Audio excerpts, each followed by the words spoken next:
بسم اللہ الرحمن الرحیم۔ السلام علیکم۔ ہمارے چینل دینی معلومات AH میں خوش آمدید۔ آج کی ہماری ویڈیو کا مضمون دنیا کا سب سے پہلا قاتل و مقتول ہے۔ ویڈیو شروع کرنے سے پہلے نئے آنے والے ناظرین سے درخواست ہے کہ ہمارے چینل کو سبسکرائب کریں اور ساتھ موجود بیل کے آئیکن کو ضرور پریس کریں تاکہ ہماری آنے والی لیٹسٹ ویڈیوز آپ تک فوراً پہنچ سکیں۔ روئے زمین میں سب سے پہلا قاتل قابیل اور سب سے پہلا مقتول حابیل ہے۔ قابیل و حابیل یہ دونوں حضرت آدم علیہ السلام کے فرزند ہیں۔ ان دونوں کا واقعہ یہ ہے کہ حضرت حوا علیہ السلام کے ہر حمل میں ایک لڑکا اور ایک لڑکی پیدا ہوتے تھے، اور ایک حمل کے لڑکے کا دوسرے حمل کی لڑکی سے نکاح کیا جاتا تھا۔ اس دستور کے مطابق حضرت آدم علیہ السلام نے قابیل کا نکاح لیوزا سے، جو حابیل کے ساتھ پیدا ہوئی تھی، کرنا چاہا، مگر قابیل اس پر راضی نہ ہوا اور اپنے حمل کے ساتھ پیدا ہوئی لڑکی اکیلما، جو زیادہ خوبصورت تھی، وہ اس کا طلبگار ہونا چاہتا تھا۔ حضرت آدم علیہ السلام نے اس کو سمجھایا کہ وہ تیرے ساتھ پیدا ہوئی ہے، اس لیے وہ تیری بہن ہے، اس کے ساتھ تیرا نکاح نہیں ہو سکتا، مگر قابیل اپنی ضد پر اڑا رہا۔ بالآخر حضرت آدم علیہ السلام نے یہ حکم دیا کہ تم دونوں اپنی اپنی قربانیاں خداوند قدوس عز و جل کے دربار میں پیش کرو۔ جس کی قربانی مقبول ہوگی وہی اکیلما کا حقدار ہوگا۔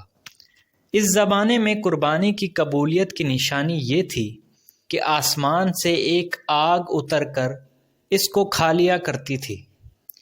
چنانچہ قابیل نے گیہوں کی کچھ بالیں اور حابیل نے ایک بکری قربانی کے لیے پیش کی۔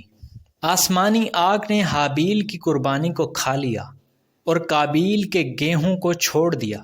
اس بات پر قابیل کے دل میں بغض و حسد پیدا ہو گیا اور اس نے حابیل کو قتل کر دینے کی ٹھان لی اور حابیل سے کہہ دیا کہ میں تجھ کو قتل کر دوں گا۔ حابیل نے کہا کہ قربانی قبول کرنا اللہ تعالیٰ کا کام ہے اور وہ متقی بندوں کی ہی قربانی قبول کرتا ہے۔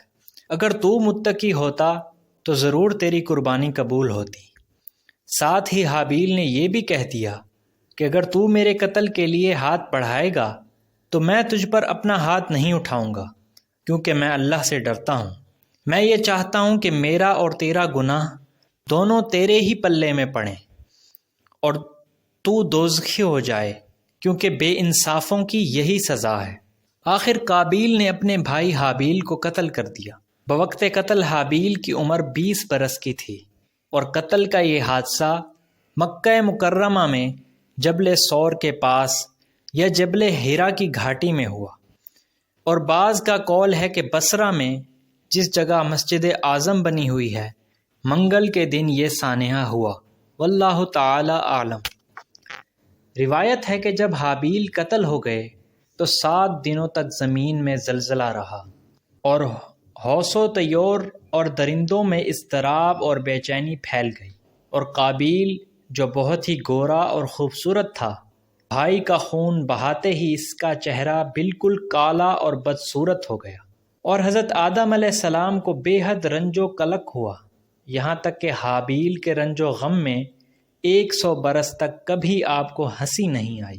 حابیل کے قتل پر حضرت آدم علیہ السلام شدید غضبناک ہو کر قابیل کو پھٹکار کر اپنے دربار سے نکال دیا، اور وہ بد نصیب اکیلما کو ساتھ لے کر یمن کی سرزمین عدن میں چلا گیا۔ وہاں ابلیس اس کے پاس آ کر کہنے لگا، حابیل کی قربانی کو آگ نے اس لیے کھا لیا کہ وہ آگ کی پوجا کیا کرتا تھا، لہٰذا تو بھی آگ کا ایک مندر بنا کر آگ کی پرستش کیا کر۔ چنانچہ قابیل پہلا وہ شخص ہے جس نے آگ کی عبادت کی، اور یہ روئے زمین پر پہلا شخص ہے جس نے اللہ تعالیٰ کی نافرمانی کی، اور سب سے پہلے زمین پر خون ناحق کیا، اور یہ پہلا وہ مجرم ہے جو جہنم میں سب سے پہلے ڈالا جائے گا۔ حدیث پاک میں ہے کہ روئے زمین پر قیامت تک جو بھی خون ناحق ہوگا، قابیل اس میں حصہ دار ہوگا، کیونکہ اسی نے سب سے پہلے قتل کا دستور نکالا، اور قابیل کا انجام یہ ہوا کہ اس کے ایک لڑکے نے جو کہ اندھا تھا اس کو پتھر مار کر قتل کر دیا، اور یہ بدبخت نبی زادہ ہونے کا باوجود آگ کی پرستش کرتے ہوئے کفر و شرک کی حالت میں اپنے لڑکے کے ہاتھوں مارا گیا۔ جب قابیل نے حابیل کو قتل کر دیا تو چونکہ اس سے پہلے کوئی آدمی مرا ہی نہیں تھا، اس لیے قابیل حیران تھا کہ بھائی کی لاش کو کیا کرے۔ چنانچہ کئی دنوں تک وہ لاش کو اپنی پیٹھ پر لادے پھرا۔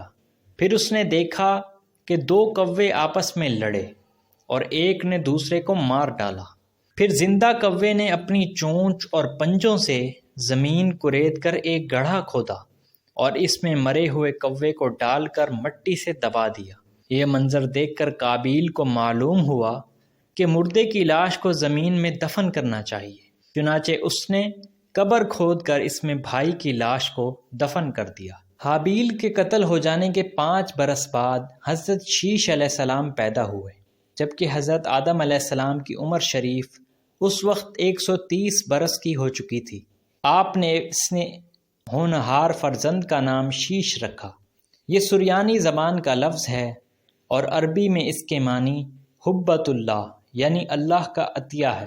حضرت آدم علیہ السلام نے 5 صحیفے جو آپ پر نازل ہوئے تھے ان سب کی حضرت شیش علیہ السلام کو تعلیم دی اور ان کو اپنا وصی اور خلیفہ اور سجادہ نشین بنایا اور ان کی نسل میں خیر و برکت ہونے کی دعائیں مانگی۔ ہمارے حضور خاتم النبیین صلی اللہ علیہ وآلہ وسلم انہی حضرت شیش علیہ السلام کی اولاد میں سے ہیں۔ قرآن پاک میں اس واقعے کا ذکر ان الفاظ میں ہے، اور انہیں پڑھ کر سناؤ آدم کے 2 بیٹوں کی سچی خبر، جب دونوں نے ایک نیاز پیش کی تو ایک کی قبول ہوئی اور دوسرے کی نہ قبول ہوئی۔ بولا قسم ہے میں تجھے قتل کر دوں گا۔ کہا اللہ اسی سے قبول کرتا ہے جسے ڈر ہے، بے شک اگر تو اپنا ہاتھ مجھ پر بڑھائے گا کہ مجھے قتل کرے تو میں اپنا ہاتھ تجھ پر نہ بڑھاؤں گا کہ تجھے قتل کروں۔ میں اللہ سے ڈرتا ہوں جو مالک سارے جہان کا۔